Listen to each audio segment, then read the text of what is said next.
लोग स्टार्ट कर रहे हैं। हम लोग अपना लेक्चर स्टार्ट कर रहे हैं और आज हम आपको डी ब्लॉक की 3 प्रॉपर्टीज जो है वो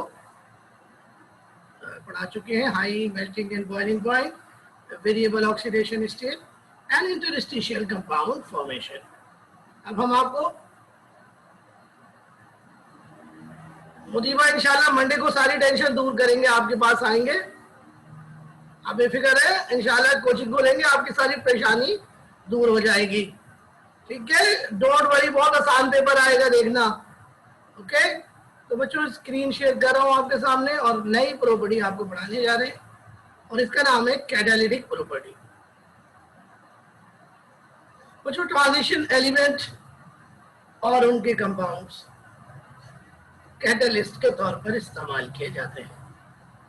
बच्चों कैटलिस्ट क्या होता है? बेटा कैटलिस्ट वो केमिकल सब्सटेंस होता है जो के rate of a chemical reaction को या तो इंक्रीज कर देता है या डिक्रीज कर देता है, और ऐसा वो 2 तरीके से करता है। या तो कैटलिस्ट अनस्टेबल इंटरमीडिएट कंपाउंड बना लेता है या फिर ऑक्सीडेशन स्टेट चेंज कर लेता है। ये कैटलिस्ट के काम करने का तरीका है। कैटलिस्ट का बुनियादी फंक्शन एक्टिवेशन एनर्जी को लो करना होता है। और बच्चों कैटलिस्ट एक्टिवेशन एनर्जी को 2 तरीके से लो करता है। या तो वो अनस्टेबल इंटरमीडिएट कंपाउंड बनाता है या फिर वो ऑक्सीडेशन स्टेट चेंज करके एक्टिवेशन एनर्जी को लो करता है।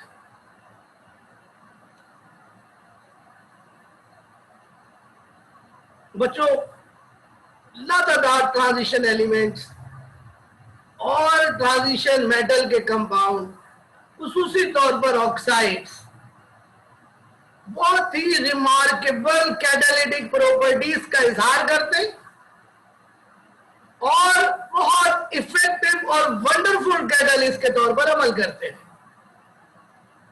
ये catalyst hydrogenation, oxidation, dehydration, reduction और न जाने किन किन रिएक्शंस में कैटालिस्ट के तौर पर इस्तेमाल किए जाते हैं।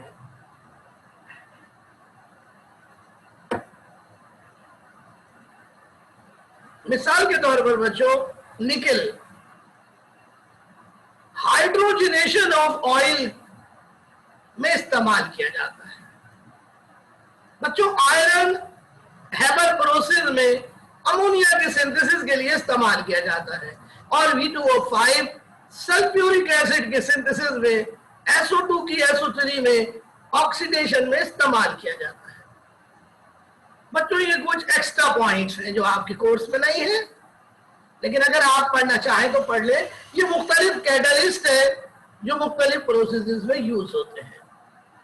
मसलन फाइनली डिवाइडेड निकेल और प्लाटिनम और रेने निकेल हाइड्रोजनेशन में इस्तेमाल किया जाता है।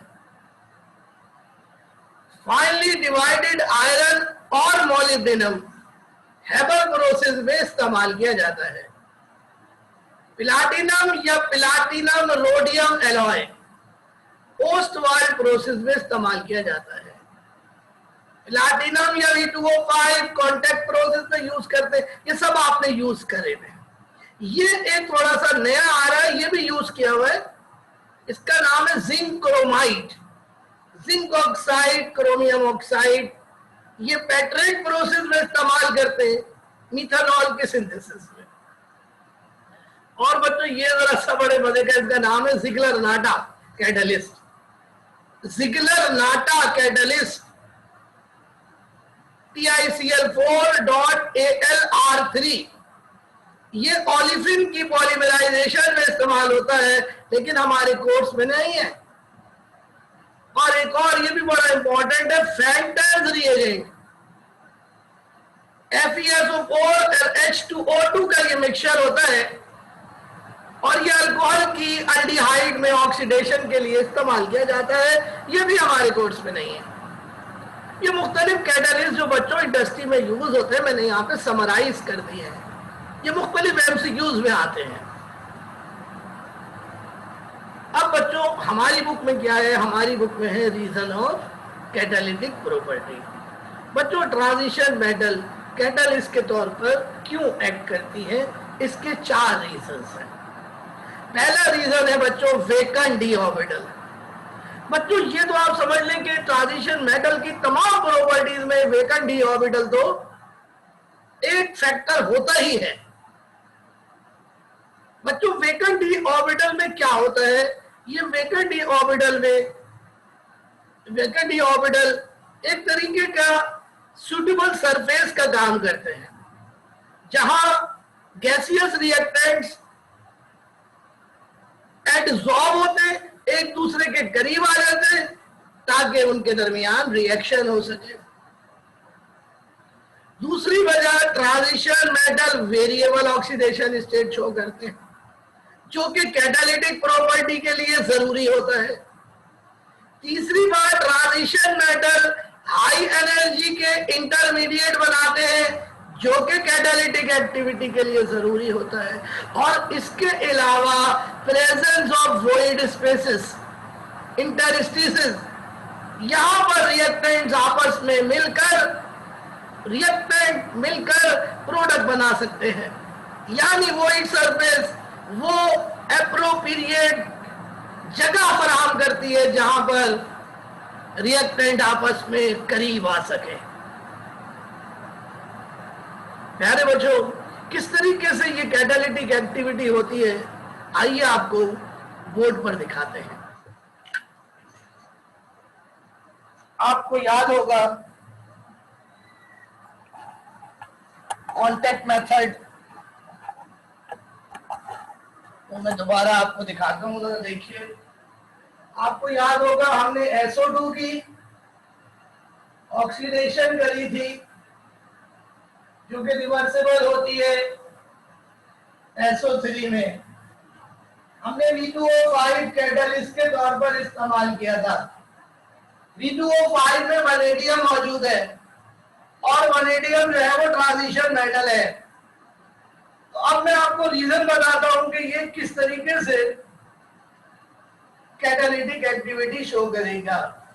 बच्चों एक्चुअली V2O5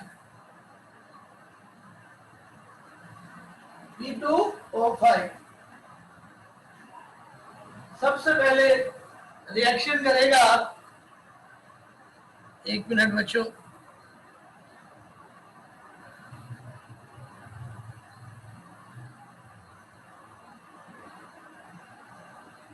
सबसे पहले बच्चों V2O5 रिएक्शन करेगा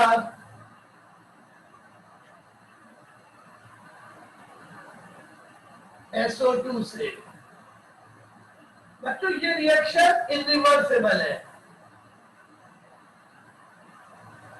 बच्चों V2O5 एक ऑक्सीजन SO2 को दे देगा, तो SO2 बच्चों ऑक्सीडाइज हो जाएगी SO3 में, और V2O5 बच्चों कन्वर्ट हो जाएगा V2O4 में। इस तरह बच्चों V2O4 बनेगा, जो कि हाई एनर्जी इंटरमीडिएट है, यानी अनस्टेबल है। और ये अनस्टेबल कंपाउंड कैसे बना, देखो बच्चों V2O5 में V का ऑक्सीडेशन नंबर है +5 और V2O4 में ऑक्सीडेशन नंबर है +4। तो बच्चों वैनेडियम ने अपना ऑक्सीडेशन नंबर चेंज कर लिया, क्योंकि उसके अंदर की सलाहियत है कि वो चेंज कर सकता है, क्योंकि वो वेरिएबल ऑक्सीडेशन स्टेट शो करता है। अब ये V2O4 सेकंड स्टेप पे ऑक्सीजन से रिएक्शन करेगा, जो कि ऑक्सीडेशन के लिए हमने दी थी, और दोबारा बना लेगा V2O5। बैलेंस करने के लिए यहाँ 1/2 लगेगा। आप देखिए कि ऑक्सीडेशन नंबर +4 से फिर दोबारा +5 हो गया है। इस तरह हाई एनर्जी इंटरमीडिएट बना और चेंज इन ऑक्सीडेशन नंबर के जरिए V2O5 ने इस रिएक्शन को एक new low energy path provide किया जिससे रिएक्शन फास्ट हो।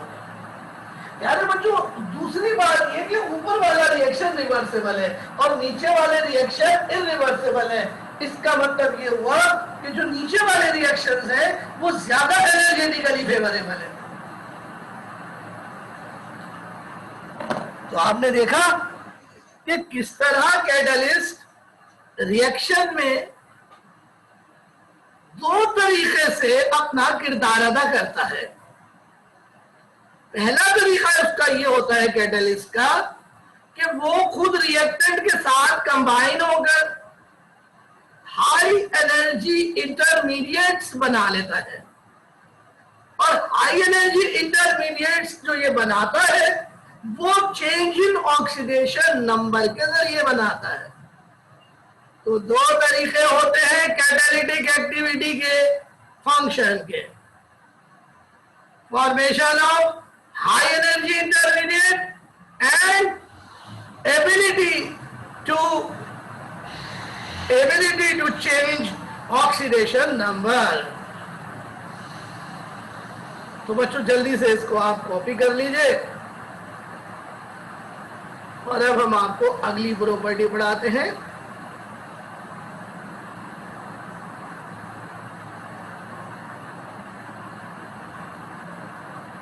शेयर करते हैं आपके साथ स्क्रीन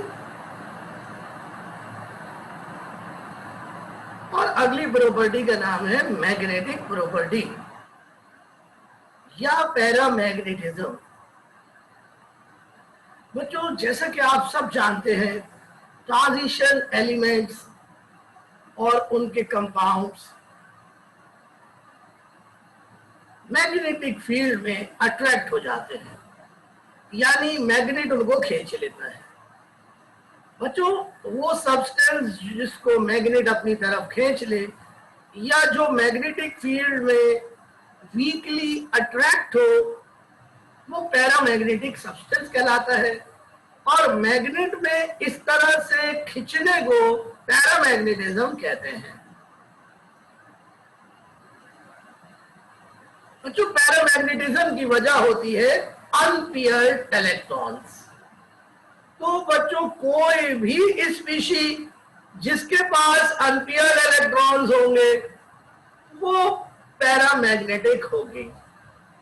बच्चों आपको फर्स्ट ईयर में पढ़ाया था कि एक अनपेयर्ड इलेक्ट्रॉन एक छोटे से मैग्नेट के तौर पर एक्ट करता है। तो रीजन ऑफ पैरामैग्नेटिज्म आपको पढ़ाते हैं।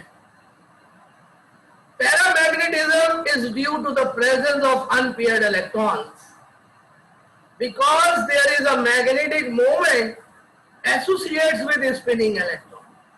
बताया था ना बच्चों आपको फर्स्ट ईयर में कि एक इलेक्ट्रॉन जब स्पिन करता है तो उसकी स्पिनिंग से उससे magnetic lines of force generate होती हैं और वो इलेक्ट्रॉन एक छोटा सा मैग्नेट बन जाता है। और जो भी चीज मैग्नेटिक होती है उसके अंदर मैग्नेटिक मोमेंट होती है।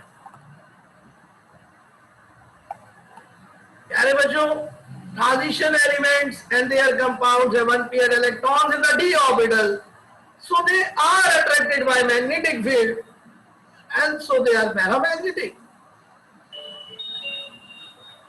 Excuse me students for 1 minute।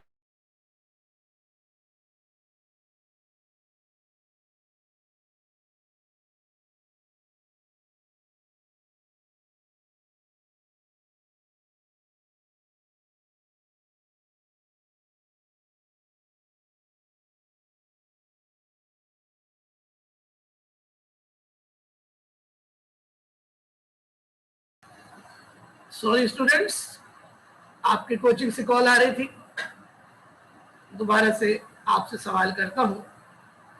बच्चों ये बताइए कि ट्रांजिशन एलिमेंट्स और उनके कंपाउंड्स पैरामैग्नेटिक है क्योंकि उनके पास डी ऑर्बिटल में अनपेयर्ड इलेक्ट्रॉन होता है। मेरा आपसे सवाल है क्या कोई ट्रांजिशन मेटल ऐसी भी है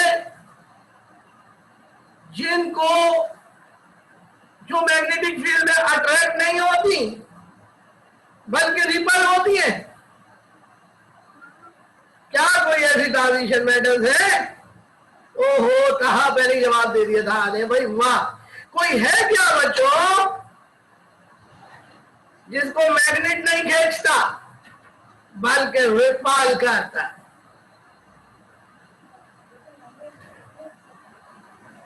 जी, तो यकीनन बच्चों ऐसी ट्रांजिशन मेटल्स हैं जिनको मैग्नेट खींचता नहीं है बल्कि रिपल करता है, और इन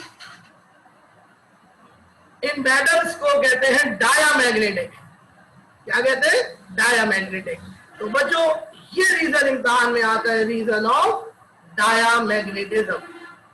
बच्चों कुछ सब्सटेंसेस होते हैं जिनको मैग्नेटिक फील्ड स्लाइटली रिपल करती है, ऐसे सब्सटेंस को कहते हैं डायामैग्नेटिक, और इस अमल को कहते हैं डायामैग्नेटिज्म। डायामैग्नेटिज्म की वजह होती है पेयर्ड इलेक्ट्रॉन्स, क्योंकि बच्चों अगर एक ऑर्बिटल में तमाम इलेक्ट्रॉन पेयर्ड हो जाएं, तो तमाम पेयर्ड इलेक्ट्रॉनों की मैग्नेटिक मूवमेंट कैंसिल हो जाती है, जिसके नतीजे में वो सब्सटेंस डायामैग्नेटिक बन जाता है।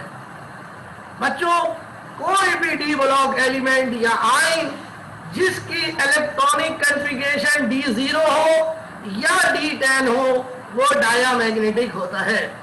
इस कैटेगरी में बच्चों जिंक, कैडमियम आते हैं, जिनकी इलेक्ट्रॉनिक कॉन्फ़िगरेशन D10 होती है, और D10 कॉन्फ़िगरेशन वाला चीज डायामैग्नेटिक होगी। तो zinc is diamagnetic, cadmium is diamagnetic due to the presence of D10 configuration. और बच्चों आखिर में कुछ और चीजें भी बढ़ा देता हूं, या आपने फिजिक्स में पढ़ी होगी फेरोमैग्नेटिज्म, एल फेरोमैग्नेटिक। बच्चों कुछ ट्रांजिशन मेटल मसलन आयरन, कोबाल्ट और निकेल, ये इतने स्ट्रॉन्ग पैरामैग्नेटिक होते हैं कि मैग्नेटिक फील्ड हटाने के बाद भी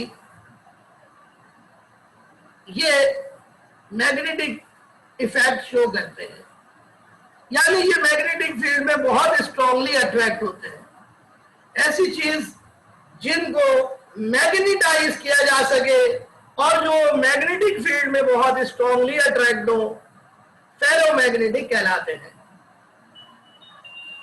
फेरोमैग्नेटिक में अनपेयर्ड इलेक्ट्रॉन ज्यादा होते हैं। Sorry students, wait for a minute.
Sorry students,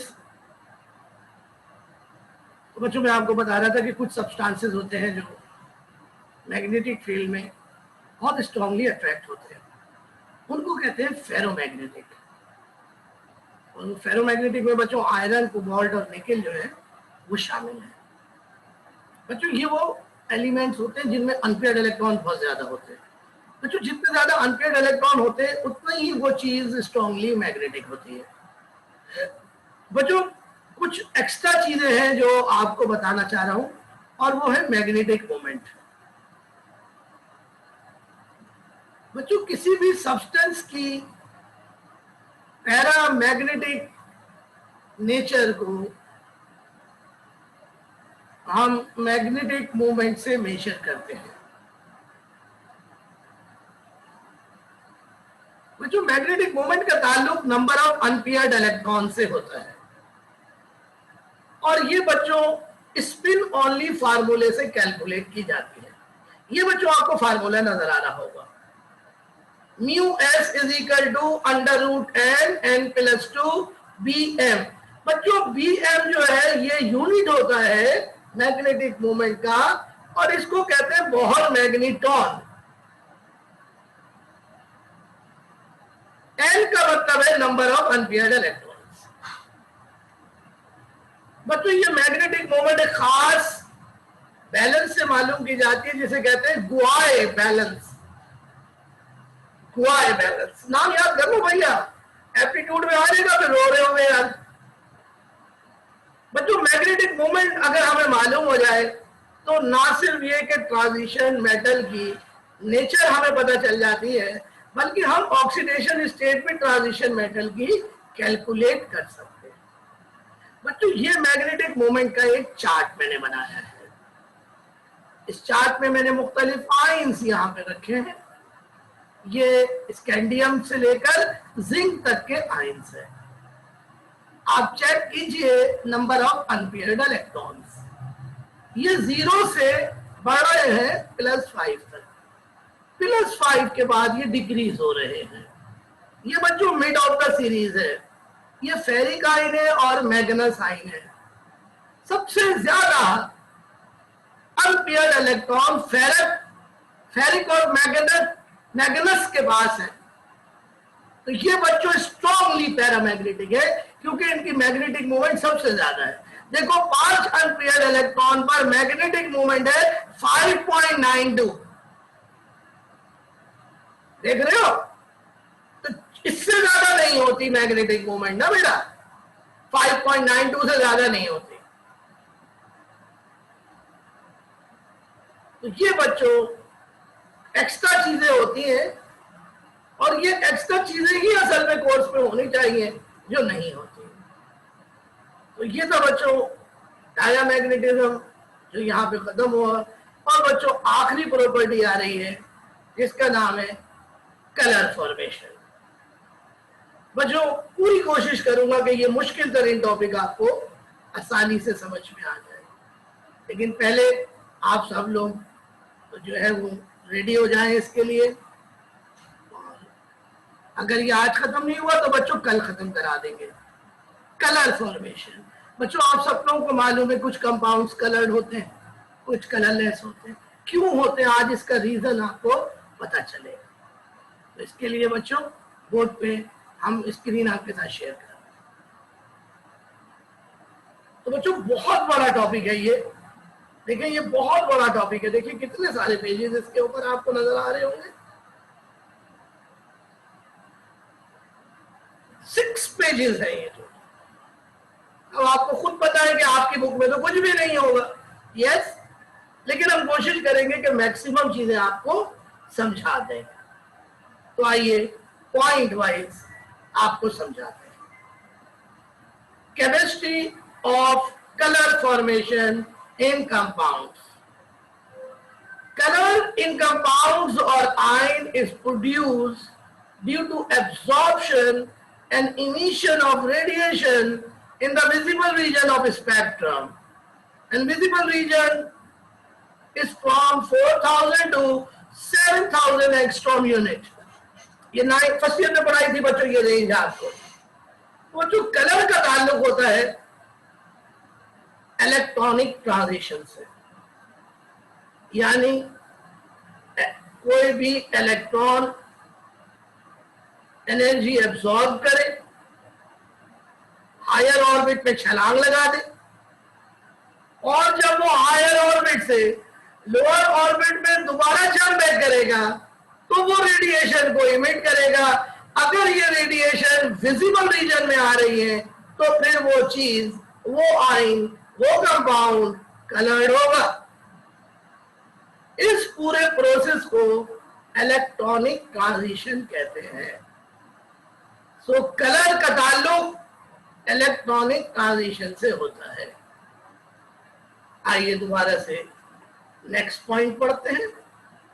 colour in general is associated with the incomplete electron subshell and the ability of the compound or ion to promote an electron from one energy level to another by absorption of light of particular wavelength।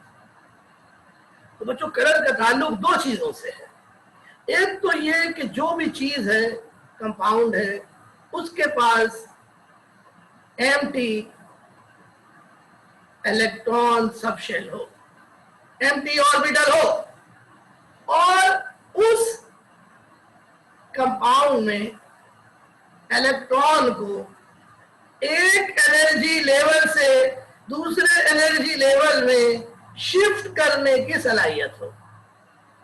और जाहिर सी बात है, जब ये shifting होगी तो electron light of particular wavelength absorb करेगा, और जब वो इलेक्ट्रॉन जंप बैक करेगा तो पार्टिकुलर वेवलेंथ की लाइट इमिट होगी। आइए बात करते हैं कि ट्रांजिशन एलिमेंट का कलर क्यों होता है। Colour in transition metal ions is associated with D transition of unpaired electrons. Transition metal के आयंस में कलर का ताल्लुक डी अनपेयर्ड इलेक्ट्रॉनों की डी ट्रांजिशन की वजह से होता है। यानी इलेक्ट्रॉन डी से डी में जा रहा है, लेकिन बच्चों डी जो होता है वो तो डीजेनरेट ऑर्बिटल होता है।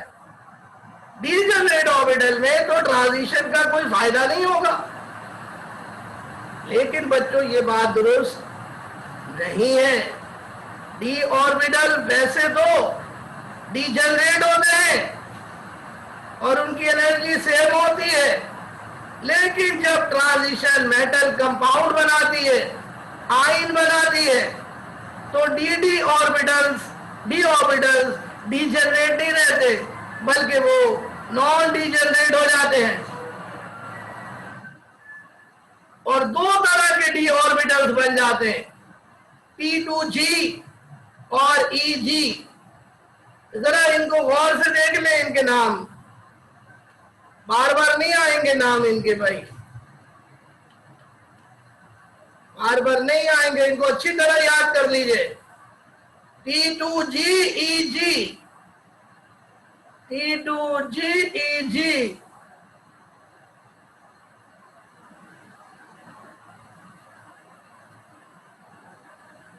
T2G EG ये ऑर्बिटल्स के डी ऑर्बिटल्स के नाम हैं। तो बच्चों जो डी ऑर्बिटल्स होते हैं वो दो टाइप के नॉन डीजेनरेट ऑर्बिटल्स में कन्वर्ट हो जाते हैं। देखिए आप जरा सा इस डायग्राम को, EG और T2G। T2G की एनर्जी कम होती है, EG की एनर्जी ज्यादा होती है। ये बच्चों 5 डीजेनरेट ऑर्बिटल्स हैं। डायग्राम को समझो भाई। डी ऑर्बिटल 5 होते हैं, 1 2 3 4 5। इनके नाम होते हैं, फर्स्ट ईयर में पढ़ाए थे, dxy dz dxz dx² dz²। इन पांचों की एनर्जी सेम है, लेकिन जब डी ब्लॉक एलिमेंट कंपाउंड्स बनाते हैं तो ये डीजेनरेट ऑर्बिटल दो साइड में कन्वर्ट हो जाते हैं। 3 ऑर्बिटल एक साइड पर हो जाते हैं लो एनर्जी के, और हाई एनर्जी के दो एक साइड पर हो जाते हैं। इन 3 ऑर्बिटल्स को कहते हैं लोअर एनर्जी ट्रायो, और 2 वाले को कहते हैं हायर एनर्जी पियर। लोअर एनर्जी ट्रायो का नाम है T2G और पियर का नाम है EG। इन दोनों ऑर्बिटल्स के दरमियान एनर्जी का बहुत कम डिफरेंस होता है, जो डेल्टा नॉट के बराबर होता है। डेल्टा नॉट, ये एनर्जी बहुत कम होती है और विजिबल लाइट भी इस एनर्जी को पूर्ण कर देती है। यानी अगर विजिबल लाइट ही ट्रांजिशन मेटल पर पड़ती है तो यहां से इलेक्ट्रॉन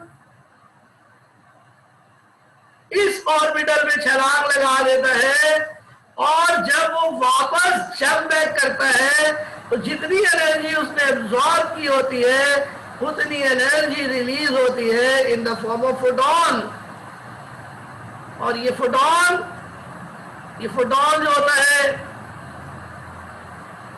विजिबल रीजन में होता है, यानी एक मखसूस कलर का होता है। इस तरह जो भी ट्रांजिशन मेटल का कंपाउंड होता है वो कलर्ड हो जाता है।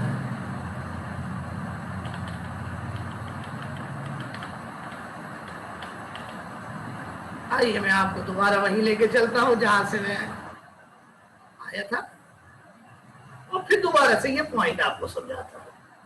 कलर इन ट्रांजिशन मेटल और ion is associated with dd transition of one paired electron from d to g to e set of eg set of energy level, and this is achieved by absorption of light in the visible spectrum, and rest of the transmitted light is no longer white, it is colored. That is, it is colored.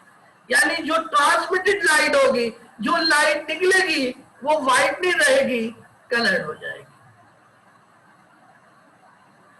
Metal ions that contain partially filled d subshell usually form colored complex.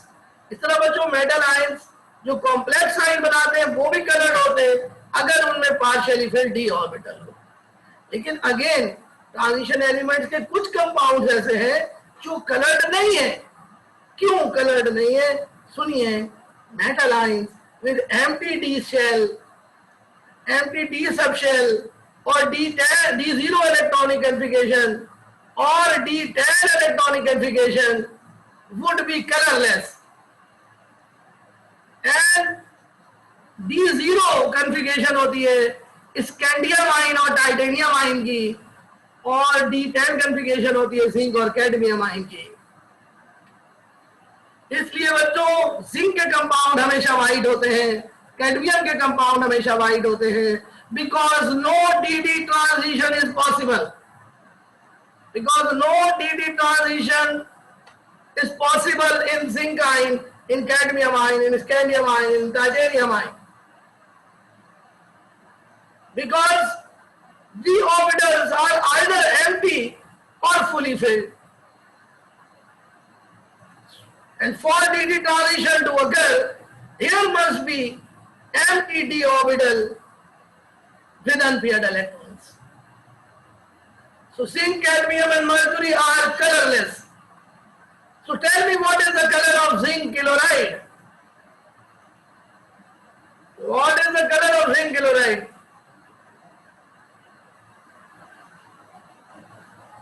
Yes, Uzair, absolutely right.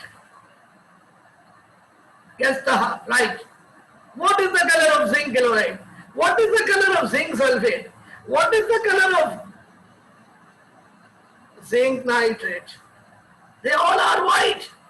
They are colorless. Why zinc chloride is colorless? Because in zinc chloride, zinc ion has D10 configuration, and in D10 configuration, dd transition is not possible. तो ये है बच्चों colour का reason जो यहाँ खत्म हुआ। ये और भी बहुत सारी रीजंस हैं, बहुत सारे डिस्क्रिप्शन है, लेकिन बच्चों ये सारा पढ़ाना मेरे लिए मुमकिन नहीं है। मैं ये सब आपको भेज दूंगा और फिर अगर कोई पॉइंट समझ में नहीं आया तो हम इसको समझा देंगे। फिलहाल मेरा आप कुछ सवाल सुन लीजिए। आपका संडे को टेस्ट रखा है मैंने इनऑर्गेनिक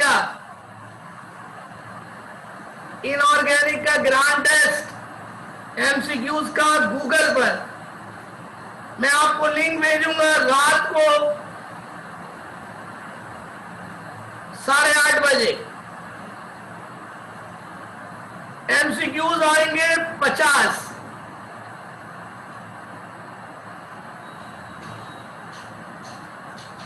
दस बजे कर लें, 10 बजे ठीक है बच्चों?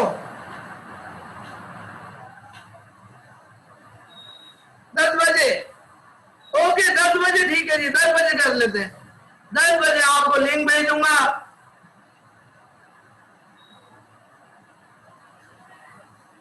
ठीक है, मैं 2-3 घंटे आराम कर दूंगा, लेकिन बच्चों ईमानदारी के साथ लेना और गूगल से मदद मत लेना। ओके, तो बच्चों इंशाल्लाह कल की क्लास में मैं पढ़ाऊंगा बायोकेमिस्ट्री। ओके, तो कल आप बायोकेमिस्ट्री की तैयारी कर ले, पढ़ ले। बायोकेमिस्ट्री शुरू करेंगे कल। अल्लाह हाफिज।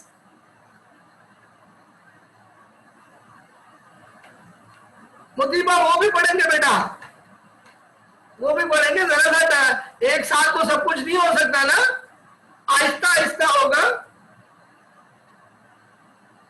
अभी कोचिंग खुल रही, तो हो सकता है कोचिंग में पढ़े ये सब चीजें,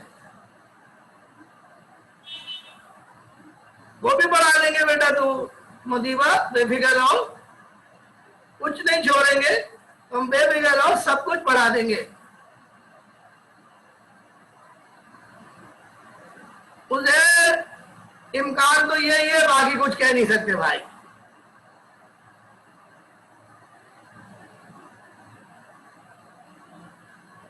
तो बच्चों आपसे अलविदा लेते, इंशाल्लाह कल मुलाकात होगी।